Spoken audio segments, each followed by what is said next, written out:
একটা উঠাও, একটা।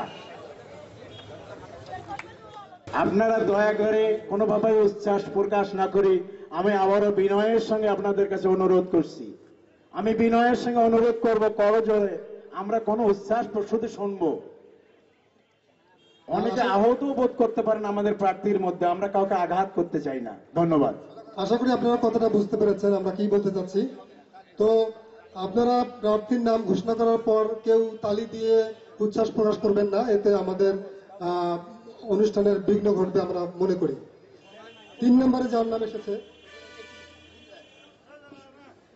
সম্মানিত সুধী, আমরা যে কথাটা বলতে চাচ্ছি উচ্ছ্বাস, অর্থাৎ একজনের বক্তব্য দেওয়ার পর খুব জোরে তালি হলো, আরেকজনের বক্তব্য দেওয়ার পর আস্তে তালি হলো, এটা কিন্তু মনে আঘাত করতে পারে। সেই কারণেই আজকে আমরা কিন্তু এই তালিটা উচ্ছ্বাস তালির মধ্যে প্রকাশ, আমরা তালি দেবো না, আমরা আমাদের বক্তব্য শুনে যাবো, ঠিক আছে?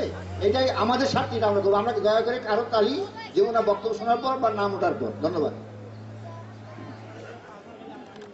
3 নম্বরে যার নাম এসেছে তিনি হলেন মোহাম্মদ নূর আলম মিয়া, জাতীয় পার্টির মনোনীত প্রার্থী, যার মার্কা হচ্ছে লাঙ্গল। 4 নম্বর ব্যক্তির নাম আমার হাতে এসে পৌঁছেছে, তিনি হচ্ছেন মোহাম্মদ শফিকুল ইসলাম লেবু মন্ডল, যিনি বাংলাদেশ আওয়ামী লীগের মনোনীত প্রার্থী, যার মার্কা হচ্ছে নৌকা।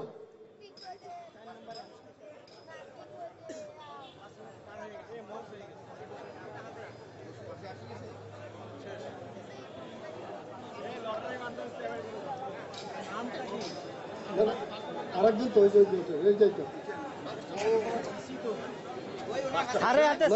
সাড়ে হাতে তো এইটাই তো এই যে 5 নম্বর। 5 নম্বরে যিনি আমার হাতে এসে পৌঁছেছেন ইনি হচ্ছেন মোহাম্মদ সাইদুল ইসলাম, স্বতন্ত্র পদপ্রার্থী, ঘোড়া মার্কা, স্বতন্ত্র পদপ্রার্থী। তারপর মোহাম্মদ নূর আলম, জাতীয় পার্টির মনোনীত প্রার্থী, শফিকুল ইসলাম লেবু মন্ডল, যিনি আওয়ামী লীগের মনোনীত প্রার্থী, এবং সাইদুল ইসলাম, যিনি স্বতন্ত্র পদপ্রার্থী। আমি এবারে আরিফকে বক্তব্যে বা ইশতেহার ঘোষণায় আহ্বান করার জন্য অনুরোধ করছি। সম্মানিত সুধী, আপনারা যে ইশতেহার ঘোষণার জন্য উদ্গ্রীব হয়ে অবস্থান করছেন, আগামী দিনে 5 জন চেয়ারম্যান পদপ্রার্থীর যে নির্বাচনী ইশতেহার ঘোষণা, সেই ঘোষণায় শফিকুল ইসলাম চেয়ারম্যান পদপ্রার্থী বাবুল আক্তার বাবুল ভাইকে আমি তার নির্বাচনী ইশতেহার ঘোষণার জন্য বিনীত অনুরোধ করছি। এই পর্যায়ে আপনাদের মাঝে নির্বাচনী ইশতেহার ঘোষণা করবেন বাবুল আক্তার বাবুল ভাই, যার নির্বাচনী প্রতীক হচ্ছে আনারস।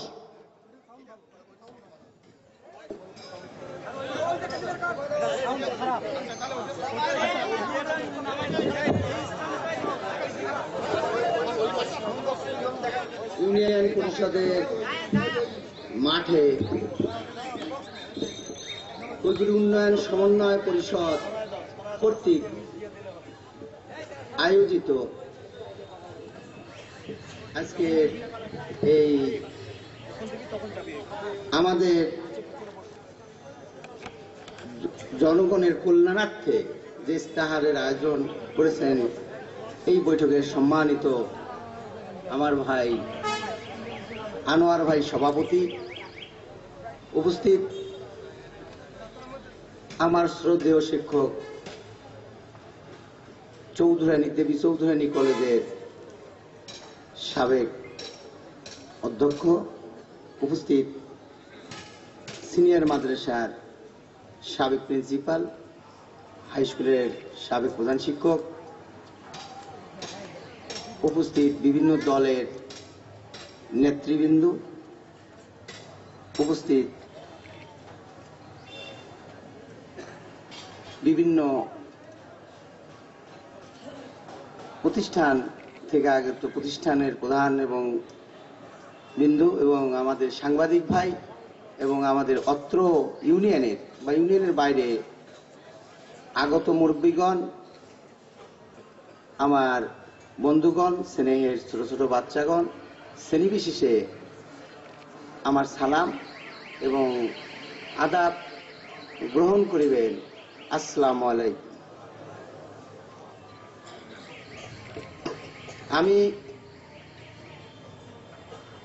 আমার নাম বাবুল আক্তার, এটা আপনারা চেনেন। আমার স্বতন্ত্র প্রার্থী, আমার মার্কা আনারস। আমি ইতিপূর্বে চেয়ারম্যান ছিলাম 2 বার। আমি চেয়ারম্যান থাকা অবস্থায় 1992 সালে প্রথম আমি চেয়ারম্যান নির্বাচিত হই। 92 সালে চেয়ারম্যান নির্বাচিত হওয়ার পর আমি যোগাযোগ খাতের উপরে একটা পরিকল্পনা এলজিইডির মাধ্যমে করেছিলাম, সেটা আপনাদের সামনে আমি তুলে ধরছি। এর আগে যে প্রতিষ্ঠান নিয়ে আমরা নির্বাচন যাচ্ছি, এই প্রতিষ্ঠানের নাম ইউনিয়ন পরিষদ। এর একটু পটভূমি বলে আমি আমার কার্যক্রম শুরু করছি। এই পটভূমিটা হলো এরকম: 1750 সালে আমাদের মৌজা ম্যাপ শুরু করে ব্রিটিশ গভর্নমেন্ট। মৌজা ম্যাপ সম্পূর্ণ হওয়ার পর 1760 দশকে প্রথম ইউনিয়ন বোর্ড, থানা বোর্ড, জেলা বোর্ড নামে স্থানীয় সরকার প্রবর্তন করেন তদানীন্তন ব্রিটিশ গভর্নমেন্ট। এরপরে ব্রিটিশ সরকারে আবার এই স্থানীয় সরকারের আরেকটা সংস্কার নিয়ে আসেন 1938 সালে। সেই থানা বোর্ড, জেলা বোর্ড পরিবর্তন করে আরেকটা থানা কাউন্সিল, ইউনিয়ন কাউন্সিল এবং জেলা কাউন্সিল নামে স্থানীয় সরকার পরিবর্তন করে।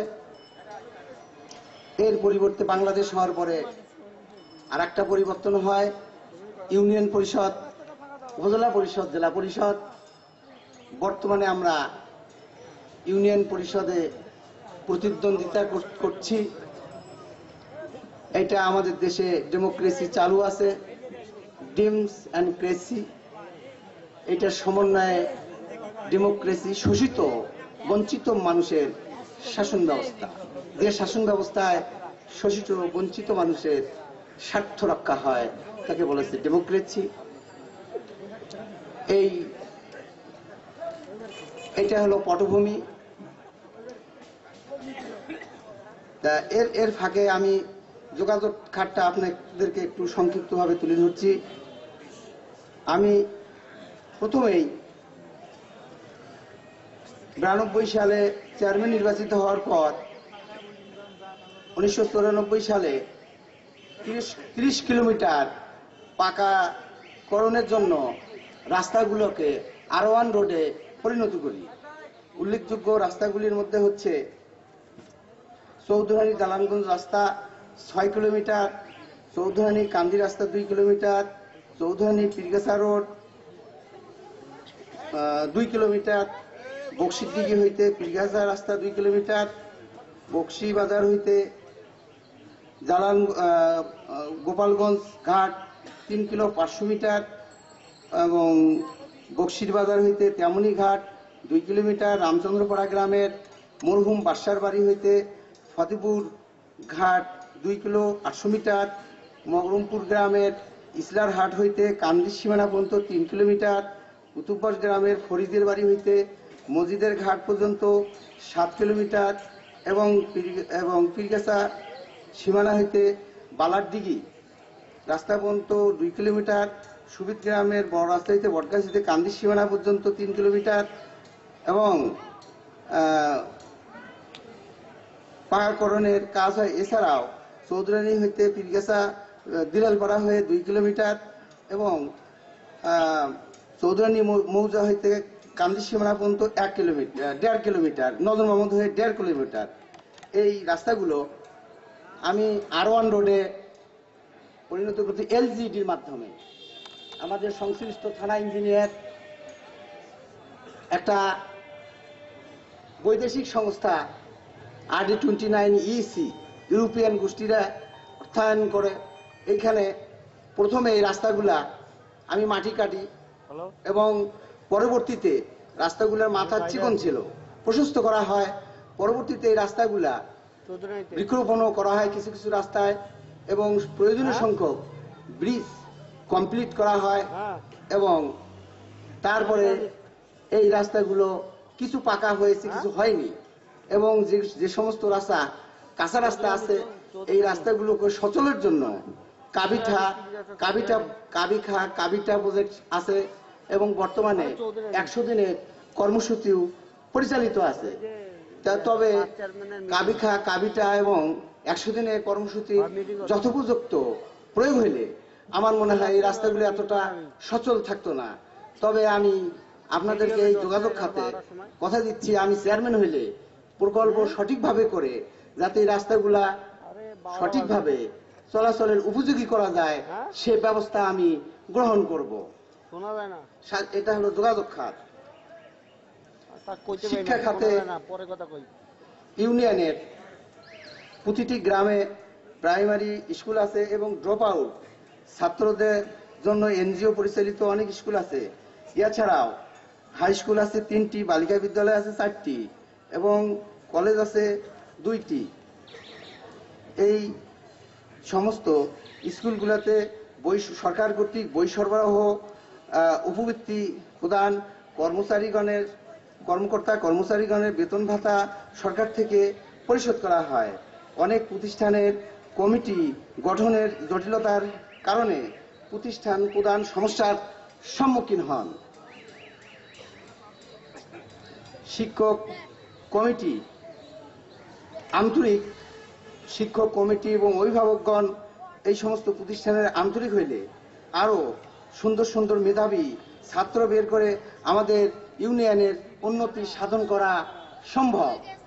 এছাড়াও ইউনিয়ন পরিষদে এই সমস্ত শিক্ষা প্রতিষ্ঠানগুলোকে সহায়তার জন্য এডিবি ফান্ড, রাজস্ব আয়, যেমন প্রতিষ্ঠানগুলোর চেয়ার টেবিল, ব্রিঞ্চি, অবকাঠামো এবং যদি পুনর্নির্মাণ ইত্যাদির জন্য ইউনিয়ন পরিষদে ফান্ড রহিয়াছে। এছাড়াও আমাদের ইউনিয়নে অনেক নতুন নতুন কোচিং সেন্টার গড়ে উঠেছে।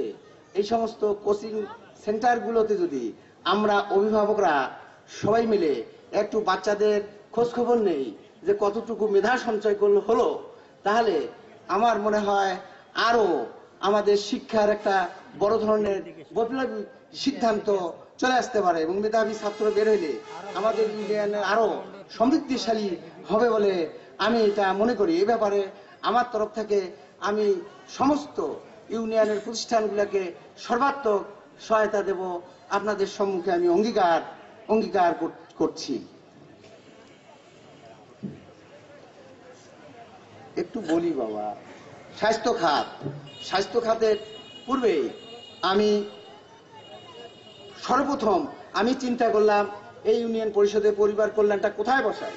তখন আমি চেয়ারম্যান থাকা অবস্থায় আমরা আজকে যে মাঠে বৈঠক করছি, এই বৈঠকটা এখানে একটু পুকুর ছিল, আমি কিন্তু ইউনিয়ন পরিষদের এই পুকুরটা আমি সম্পূর্ণরূপে পুরাই।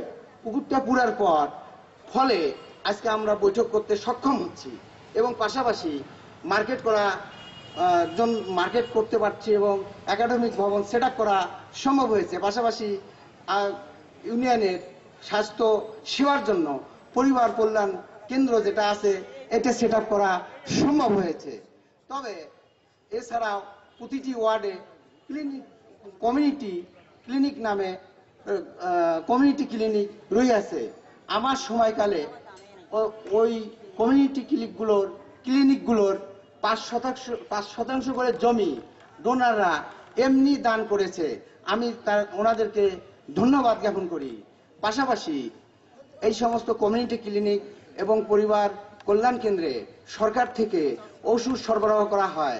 পাশাপাশি পরিবার কল্যাণ কেন্দ্রে সরকার কর্তৃক MBBS ডাক্তার এবং ফার্মাসিস্ট এবং মেডিকেল অ্যাসিস্ট্যান্ট নিয়োগ আছে। আমি এছাড়াও আমাদের ইউনিয়নে ওষুধ সরবরাহের জন্য ছোট বড় অনেক ক্রয় বিক্রয় প্রতিষ্ঠান আছে। এই সমস্ত প্রতিষ্ঠানকে আমাদের স্বাস্থ্য মন্ত্রণালয় থেকে ড্রাগ লাইসেন্সের মাধ্যমে দোকানদারদের ঔষধ কেনাবেচার সুযোগ দেওয়া হয়, ওষুধ যাতে মানসম্পন্ন হয়, এজন্য এটা দেখার জন্য সংশ্লিষ্ট মেডিকেল অফিসার, ইউনিয়ন পরিষদ চেয়ারম্যান, নির্বাহী কর্মকর্তা সহ সে ওষুধগুলা কতটুকু রুগীদের জন্য মানে প্রযোজ্য, এর মেয়াদ শেষ হইয়া গিয়েছে কিনা এটা দেখার জন্য যেমন দায়িত্ব রয়েছে, তেমনি স্বাস্থ্য সেবার জন্য জরুরি রুগী প্রেরণের জন্য এবং সুচিকিৎসার জন্য ওষুধ সরবরাহ যাতে হয় এটা নিশ্চিত করতে হবে। তবে বর্তমান যুগের সাথে তাল মিলিয়ে আমি লক্ষ্য করেছি যে এখন বর্তমানে আমাদের একটা অ্যাম্বুলেন্স অবশ্যই প্রয়োজন, কারণ এমন কিছু রুগী আছে তারা কিন্তু মানে এই খরচের অভাবে মেডিকেল হাসপাতালে চিকিৎসা নিতে পারছে না। সেই জন্য আমি আপনাদের কথা দিচ্ছি, আমি চেয়ারম্যান হলে একটি অ্যাম্বুলেন্স সরবরাহ করব। পাশাপাশি আর একটা অনুরোধ আমি করছি, আপনাদের এই মহান অনুষ্ঠানে দাঁড়িয়ে আমাদের থানা এবং জেলা পর্যায়ে যে বিশেষজ্ঞ ডাক্তারগণ আছেন, এই বিশেষজ্ঞ ডাক্তারগণ যদি 500 টাকা 300 টাকা করে প্রেসক্রিপশন নেয়, তারা যদি অন্তত গরিবদের দিকে লক্ষ্য রেখে একটা দিন, সপ্তাহের যে কোনো একদিন যদি তারা কোনো পয়সা না নিত, তাহলে আমার মনে হয় আমাদের ইউনিয়ন শুধু নয়, সারা দেশে এটা চিকিৎসার জন্য গরিব মানুষের একটা ভালো দিক বয়ে আনতো। সেটা আমি আপনাদের সম্মুখে তো অনুরোধ করছি, এ বিষয়ে যাতে আমাদের রংপুরের বিশেষজ্ঞ ডাক্তার যারা আছেন সপ্তাহের যে কোনো একদিন যাতে ওরা গরিবদের জন্য ফ্রি করে দেয়, এই অনুরোধ আমি করছি। আমি চেয়ারম্যান হলে আরো এটাকে অর্থবহ করার জন্য আমি জেলা পরিষদে এবং ন্যাশনালি যদি আমি এটা প্রধানমন্ত্রীর কাছেও তুলে ধরবো, যাতে একটা দিন, সপ্তাহের যে কোনো একদিন আমি পাওয়ারে থাকলে আমি অবশ্যই নিজেই ঘোষণা দিতাম, যেহেতু আমি প্রার্থী, আমি পারছি না, অনুরোধ করা ছাড়া আর আমার কোনো উপায় নাই। এটা আমার স্বাস্থ্য খাত। ধর্ম খাতে একটু কথা বলছি। আমাদের ইউনিয়নে 108টি মসজিদ আছে, 60টি মন্দির আছে। এই 108টি মসজিদে স্থানীয় কমিটি কর্তৃক পরিচালিত। এই 108টি মসজিদের মধ্যে আপনার মসজিদের যে অবকাঠামো, মন্দিরের যে অবকাঠামো হয়েছে, সেটা সম্পূর্ণরূপে আমাদের স্থানীয় জনগণ কর্তৃক সরকারি সহায়তা অপ্রতুল।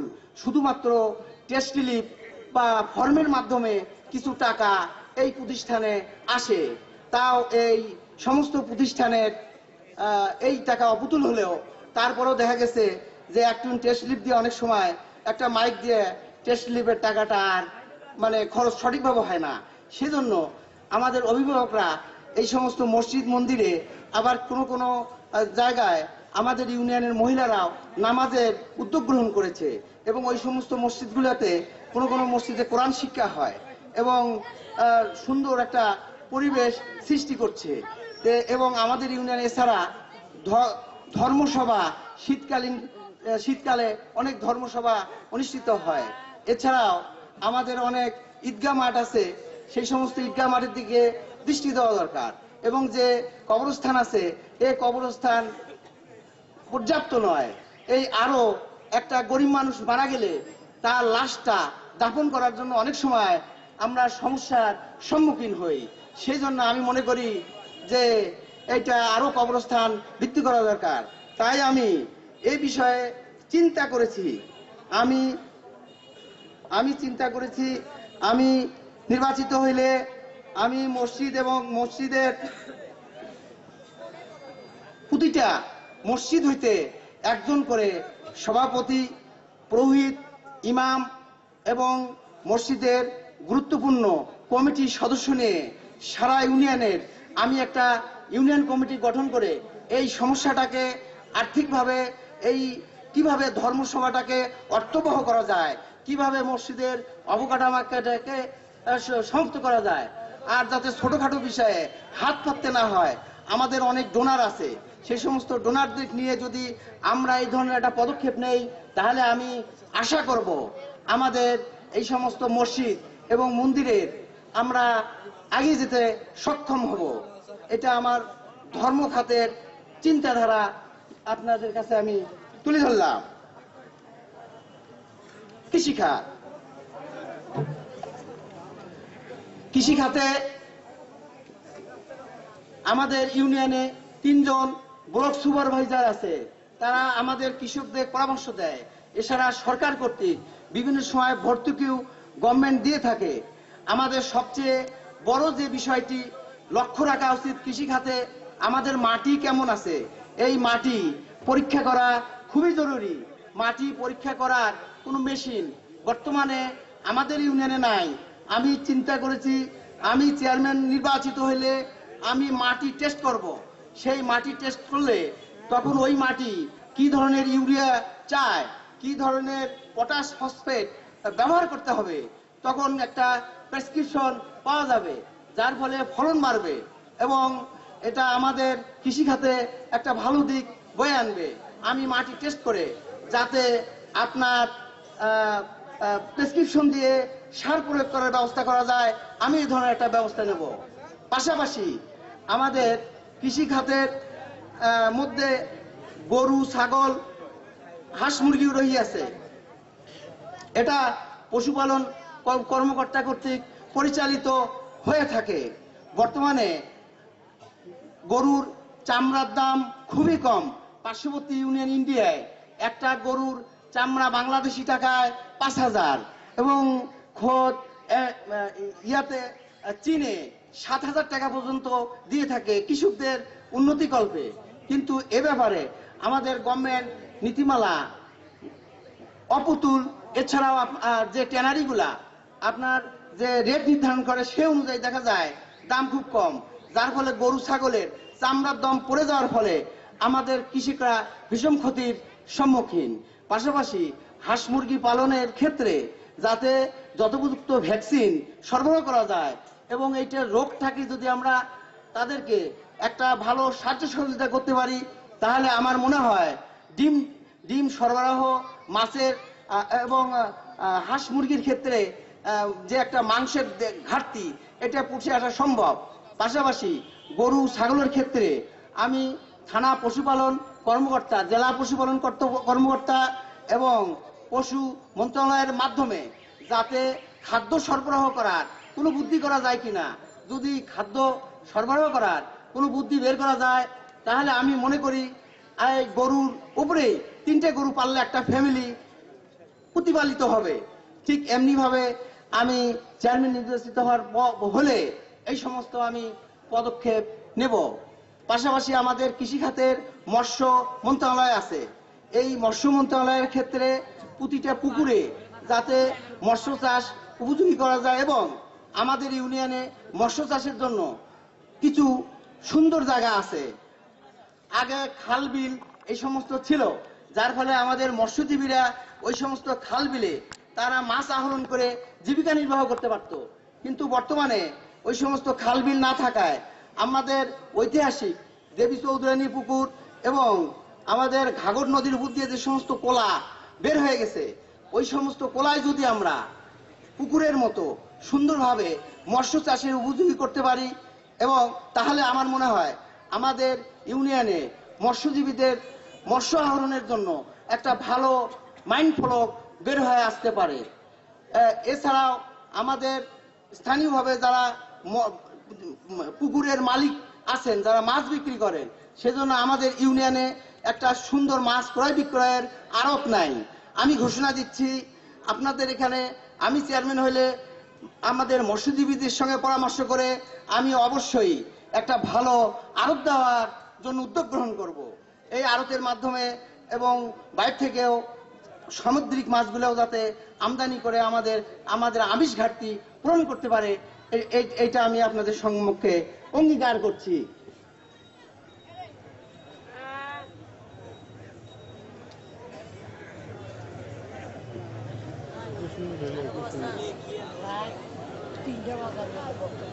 হাট বাজার আমাদের চৌধুরানী হাট রহিয়াছে। এছাড়া আরো ছোট বড় ইসলার হাট সহ বক্সিটিকির হাট এবং কলেজ রোড এমনি ভাবে বিভিন্ন ছোট বড় হাট গড়িয়ে উঠিয়াছে। এই সমস্ত হাট বাজারে টোল যেটা ইজারদাররা গ্রহণ করে, এটা জনগণ অনেক সময় জানে না। তাই এটা মানে টোল কত নিতে হবে সে ব্যাপারে আমি চেয়ারম্যান হলে অবশ্যই এটার টোলের জন্য সংশ্লিষ্ট নির্বাহী কর্মকর্তার সঙ্গে পরামর্শ করে সেট আপ করবো যে 1 মণ ধান এর ট্যাক্স কত এবং একটা গরুর ট্যাক্স কত, এটা কিন্তু আমাদের জানা দরকার। পাশাপাশি হাটবাজারগুলোতে যে সমস্ত ব্যবসায়ীরা ব্যবসা করে তাদের অবশ্যই ট্রেডের আওতায় আসা প্রয়োজন। ট্রেডের আওতায় আসলে ইউনিয়নে ব্যবসায়ীর সংখ্যা কত তাহা কিন্তু আমাদের স্পষ্ট হয়ে যাবে। এই সমস্ত ব্যবসায়ীরা যাতে আরো পুঁজি পায় সেই জন্য বিভিন্ন সরকারি বেসরকারি ব্যাংক অবশ্যই সেট আপ করা উচিত। এই সমস্ত ব্যাংক সেট আপ করলে আমি বাবুলের দৃষ্টি আকর্ষণ করছি এবং সকল প্রার্থীগণের সাথে ব্যক্তিগতভাবে আমরা যোগাযোগ করে তাদের একটা মতামত আমরা নিছি যে সময় কতক্ষণ করা যায়। তার ভিত্তিতেই আমরা পরস্পর 5 জনের সাথে কথা বলছি। আমি সম্মান দিয়েই বলছি সবাইকে 20 মিনিট একটা সময় আমরা নির্ধারণ করছিলাম। এখন যদি কোনো কারণে আমরা মনে করছিলাম যে 20 মিনিটেই সবাই কভার করবে, যদি বাবুল আক্তারের আরো 2-4 মিনিট সময় লাগে উনি যদি চান আমরা অনুষ্ঠানের পক্ষ থেকে দেব। কিন্তু অন্যদের প্রতি আমি বিনয়ের সঙ্গে বলবো যে কথাটুকু আপনাদের সঙ্গে আমাদের অতীত হয়েছে সেটা যদি রক্ষা করি তাহলে মিটিংয়ের শৃঙ্খলাটা সৌন্দর্য আরো বজায় থাকে। ধন্যবাদ সবাইকে। যাই হোক, আমি গ্রাম আদালতে আসছি। গ্রাম্য আদালত ব্রিটিশ থেকে পরিচালিত 4 টাকা এবং 5 টাকা স্ট্যাম্পের মাধ্যমে গ্রাম আদালতে সালিশ করার নিয়ম এবং সালিশ করার নিয়ম আছে। বিবদমান পক্ষ হইতে একজন করে সমাজসেবী এবং একজন করে মেম্বার নিয়ে যদি ইউনিয়ন চেয়ারম্যানের উপর কোনো আপত্তি না থাকে, এভাবে কিন্তু সালিশি পরিষদে বোর্ড গঠনের কথা উল্লেখ আছে। কিন্তু বর্তমানে গ্রাম পর্যায়ে যদি এই নীতি অনুসরণ না করে ইচ্ছা মতো আপনারা যদি গ্রামে করা পছন্দ করলেও সেখানে কিন্তু এই নীতি অনুসরণ করা উচিত। এছাড়াও আপনার সালিশি কার্যক্রমের ক্ষেত্রে বিবদমান পক্ষের অভিভাবক স্বয়ং পিতা বাঁচি থাকলে পিতা, আর পিতা না থাকলে অভিভাবক, এবং ইউপি চেয়ারম্যানের উপর কোনো আপত্তি না থাকলে ইউনিয়ন পরিষদ চেয়ারম্যানকে নিয়ে দ্বিতীয় বিবাহের বোর্ড গঠন হবে। সাক্ষ্য প্রমাণের মাধ্যমে দ্বিতীয় বিবাহের অনুমতি পাবে। এটা নিকাহ রেজিস্টারের 22 এবং 21 এবং 22 নম্বর কলাম পূরণ করতে যায় এই বিধান আছে। কিন্তু দেখা গেল যদি দ্বিতীয় বিবাহের ক্ষেত্রে 21 এবং 22 নম্বরের কলাম নিকাহ রেজিস্টারের এটা পূরণ করতে ব্যর্থ হয় তাহলে এর জন্য ফৌজদারি আদালতে মামলা করার বিধান আছে এবং সেক্ষেত্রে 1 বছরের জেল, 10,000 টাকা জরিমানার বিধান আছে। এছাড়াও বাল্যবিবাহ নিরোধ আইনের জন্য আমাদের 18 বছর মেয়ের বয়স, ছেলের বয়স 21 বছর, কিন্তু এইটা নির্ধারিত আছে। কিন্তু এর কম বয়সেও বিবাহ হয়। কিন্তু এক্ষেত্রে দেখা যায় যদি আপনার নিকাহ রেজিস্টারে আইডি কার্ড সংযোজন করা হতো, নিকাহ রেজিস্টার এটা কেন্দ্রীয় সরকারের ব্যাপার, পার্লামেন্টের ব্যাপার। আইডি কার্ড নিকাহ রেজিস্টারে সংযুক্ত করলে তখন আর কোনো সার্টিফিকেটের প্রয়োজন হইতো না। তখন মেয়েটার আইডি কার্ড হয়েছে কিনা, ভোটিং পাওয়ার হয়েছে কিনা এটা প্রমাণ হয়ে যেত, যার ফলে আপনার এইটার বাল্যবিবাহ হইতো না। এক্ষেত্রে আপনার 3 মাসের জেল এবং জরিমানার বিধান আছে। এছাড়া তালাকের ক্ষেত্রে ইউনিয়ন পরিষদে তালাকের নোটিশ আসে। ইউনিয়ন পরিষদে যে ম্যানুয়াল আছে সেখানে 30 দিনের মধ্যে ইউনিয়ন পরিষদ চেয়ারম্যান তালাকের বিবদমান পক্ষকে নিয়ে একটা সমঝোতা করবে। সমঝোতা না হলে 7-এর 1 ধারায় ফৌজদারি আদালতে মামলা করার বিধান আছে। এছাড়া আমাদের সমাজে বিবাহ অনুষ্ঠিত হয়, আমাদের ইমাম সহ গণ্যমান্যরা এই সমস্ত বিবাহ পড়ান। ওই সমস্ত বিবাহে ডিমান্ড প্রতিফলিত হয় যৌতুক, কিন্তু যৌতুক দেওয়া আমাদের সমাজে সম্পূর্ণরূপে নিষিদ্ধ। সেখানে যৌতুক নিরোধ আইনের 4 ধারা মতে মামলার বিধান আছে শাস্তিযোগ্য অপরাধ। তবে এই সমস্ত যে ধারাগুলা এটা দীর্ঘসূত্রিতা, দেনমোহর বিবাহ মহফিলে সেট আপ করলে ভালো হয়। দেনমোহর বাকি রাখিয়া পরে পারিবারিক আদালতে কেস করলে এটা মামলা হয়ে থাকে, আমাদের সমাজে জটিলতা বৃদ্ধি পায়। কিন্তু ইউনিয়ন চেয়ারম্যানের কোর্টের উপরে, চেয়ারম্যান হিসেবে কোর্টের উপরে কোনো হাত না থাকার ফলে এই সমস্ত মামলা দীর্ঘসূত্রিতার ফলে সমাজের মধ্যে আরো কলহ বৃদ্ধি পায়, আরো মারামারি হয়, কাটাকাটি হয়, ঝগড়াঝাটি হয়, ফৌজদারি মামলা হয়।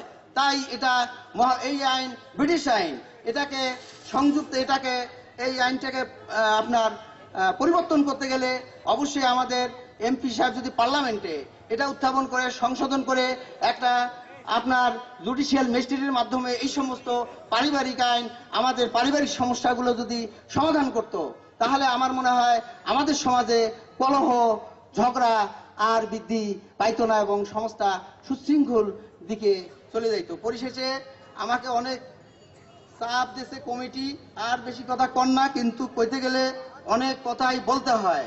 তারপরেও আমাদের বিদ্যুতের ক্ষেত্রে পর্যায়ক্রমে যে বিদ্যুৎ ব্যবস্থা আছে, যে প্রায় আমাদের সরকার ভারতের সঙ্গে অন্যান্য দেশের সঙ্গে বিদ্যুতের যে চুক্তি করিয়াছে, সেটাতে আমার মনে হয় 2-4 বছরের মধ্যে যারা বিদ্যুৎ পাননি পুরা বিদ্যুৎটাই কিন্তু পেয়ে যাবেন। এবং পাশাপাশি আপনার যে সমস্ত অঞ্চলে বিদ্যুতের খুঁটি বসার কোনো বুদ্ধি নাই, সেখানে সোলারের মাধ্যমে, তার যদি আর্থিক সহায়তা না থাকে গভর্নমেন্টের টেস্ট লিপের মাধ্যমে, সোলারের মাধ্যমে সেখানে বিদ্যুৎ সরবরাহ করা যাইতে পারে।